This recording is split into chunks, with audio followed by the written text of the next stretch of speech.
Hi, today we are going to start history, the very first lesson, that is the French Revolution. The French Revolution is considered as one of the most important events in the history of the world, mainly because it ended monarchy in France. Not only it ended monarchy in France and gave way to a republican form of government, but also it gave the ideas of liberty, equality and fraternity, which was adopted by almost all the constitutions of the world. It demolished feudal system at that time and led to the emergence of a new society which was not based on any kind of discrimination. So, inspired by the French Revolution, at that time many countries of the world, they also got the courage to revolt against the monarchical form of government in their own nation, and they led the way to democracy in their own country. So the people's struggle all over the world was inspired by the French Revolution. Now in this chapter we are going to study what was the causes of the French Revolution, what caused the French Revolution, what kind of society was there before the French Revolution came, before the emergence of the French Revolution, and who all were responsible for bringing about French Revolution in France. So the very first topic that we are going to start is what was the kind of society in France before the advent of the French Revolution, that is during the late 18th century. So French society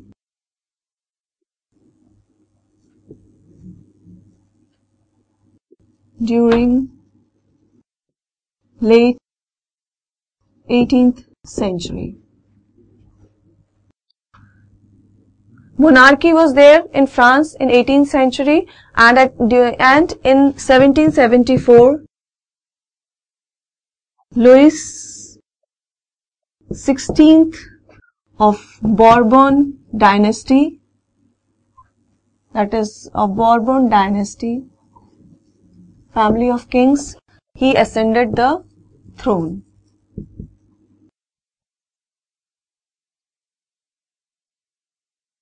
So when King Louis XVI he ascended the throne, at that time the treasury was empty. Treasury was empty mainly because of long years of war. France has participated in so many wars since Britain was their enemy. So they helped America to gain independence from Britain. So this long years of war had almost drained the treasury of the France.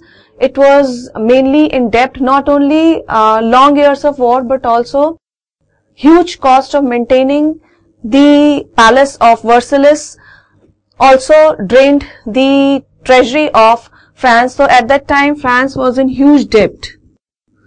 It took loan so that it could regain its resources, but that loan also could not regain its resources, and it made the situation more worse. So it was in debts, billion of livres, that is livres was the currency at that time.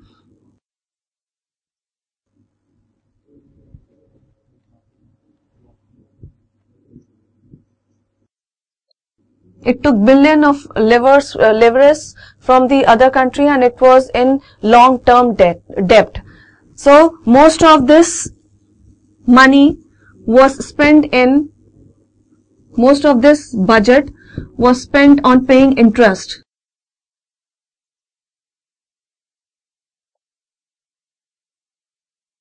Whatever taxes, because of this debt, it increased the taxes on the people, and whatever taxes it got from the people, that was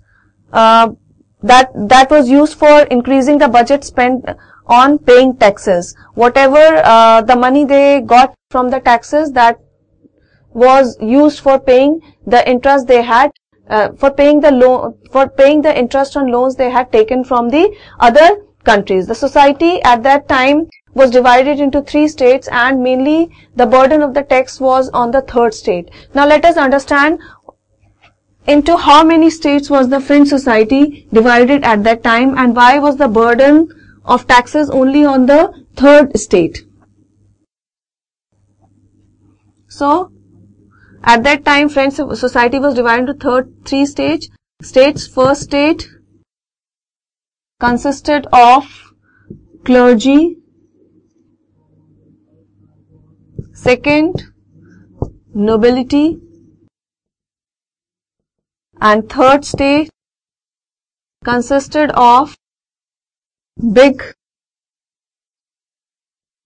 businessmen, merchants, then peasants and artisans.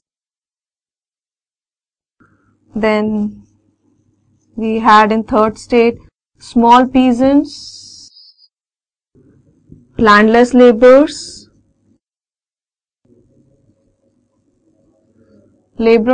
and servants. So, the first and the second state, they enjoyed most of the privileges. They were exempted from taxes. They didn't have to pay the taxes. Only the third state, which consisted of mostly the underprivileged people, that is the small peasants, landless laborers, servants, and some middle classes people, they had to pay the taxes. The burden of the taxes were on them. So, most of the 90% of the population was peasant only. 90% of the population was peasants. So, these clergy and nobility, they enjoyed privileges by birth. So they were exempted from tax, and they could extract taxes, and they could extract feudal dues. That is, from generation to generation, they were collecting feudal dues, and they still had the right to collect the feudal dues. So peasants, they were obliged to render services to the nobility and the clergy, or to serve in the army. They used to do all kind of menial works, like in our Indian system, like in India also in ancient time, the society was divided into four divisions, and the lowest caste carried on the burden of all the higher castes. Likewise, here also the third state had the burden to do all kind of menial work. So 60% of the land, they were owned by clergy and nobility. Church and rich members of the states. Then again, this church, it used to collect tithes. That is, tithes was 1/10 of the agricultural produce. From peasants, they used to collect tithes also. So all the members of the third state, they had to pay taxes to the state. These included direct taxes called taille, and number of indirect taxes levied on articles of everyday consumption. So they were the most oppressed part of the society. So once again, French society during late 18th century, in 1774, Louis XVI of Bourbon, family of kings, he ascended the throne of France. At that time, the treasury was empty, mainly because of the long years of wars, and for maintaining the enormous palace of Versailles. The debt was in billions. The increasing budget was spent on paying interest only. So to meet the regular expenses, taxes were increased, and mainly the burden of the taxes were on the third state. The French society at that time was divided into three states. First state consisted of clergy and nobility. They enjoyed all the privileges. They were exempted from tax, and in turn they used to collect taxes from the peasants. The third state, they have to pay taxes not only to the state but also to church in the form of tithes, which was 1/10 of the agriculture produce. Their condition was at that time very bad, and they were the poorest sections of the society at that time. Now, the third thing is, how did they survive? What kind of struggle did they do to survive such kind of situation?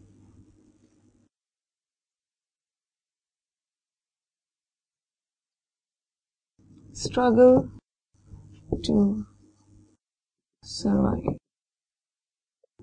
So, Population of France was increasing day by day, but with the increase in population, there was hardly production. There was hardly increase. There was no production of proper production of grains. So, increase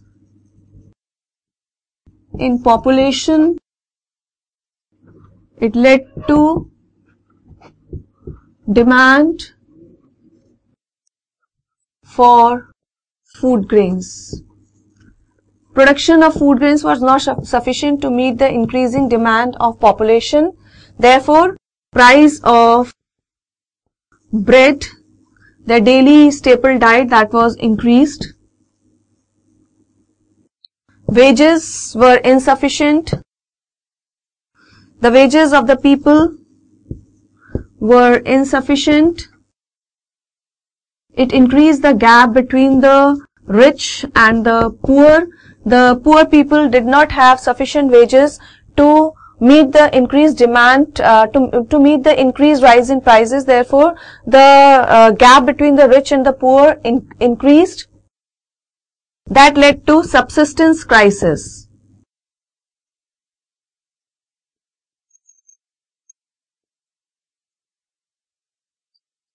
What is subsistence crisis? That is, it is an extreme situation.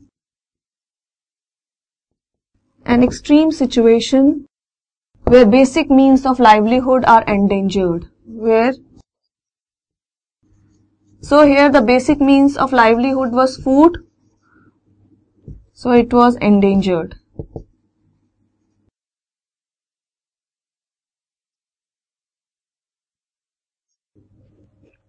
So the France society was increasing. The population was increasing. The increase in population, it led to demand for food grains, but the production of food grains was not sufficient to meet the rise in population. The price of food grains, that is the bread, which was their basic staple diet, that was increasing. They did not have sufficient wages to meet the demand of rise in prices. So the gap between the rich and the poor was increasing. Then came, and if any time the crop was not good, the yield was not good because of famine or drought, that led to more worse situation or subsistence crisis where the basic means of livelihood were endangered. Then the next question was,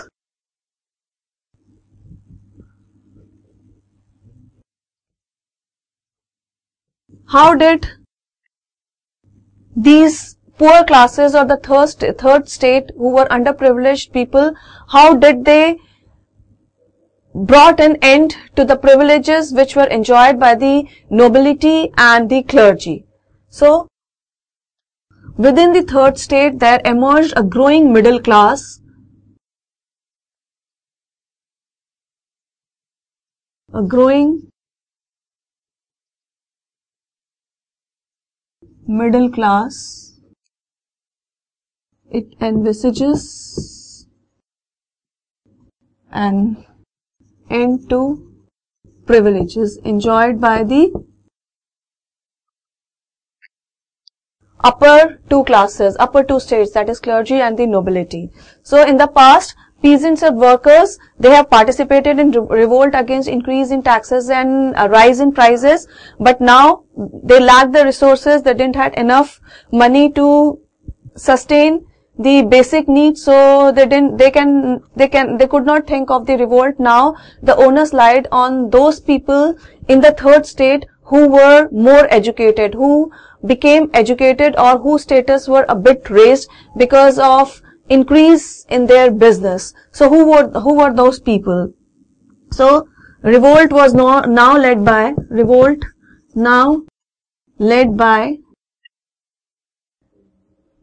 the so-called middle classes, which consisted of A,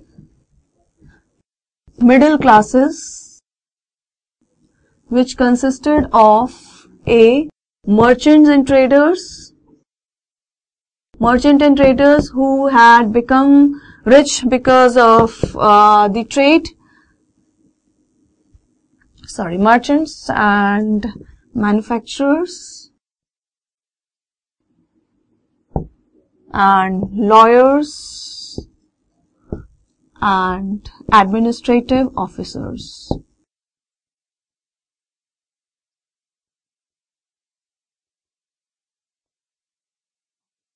So, lawyers and administrative officers were educated, and now they led the revolt against the atrocities on them. These were educated and believed that no group in society should be privileged by birth. Rather, a person's social status must depend on his merit, inspired by the ideas of political philosopher thinkers like Rousseau, Locke and Montesquieu. They led a revolt which demanded the abolition of privileges by the clergy and the nobility. So mainly they were inspired by the ideas of three main thinkers of that time: Locke, Rousseau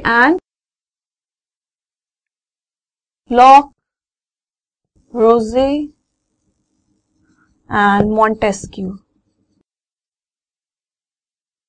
So Locke, he wrote against absolute monarchy.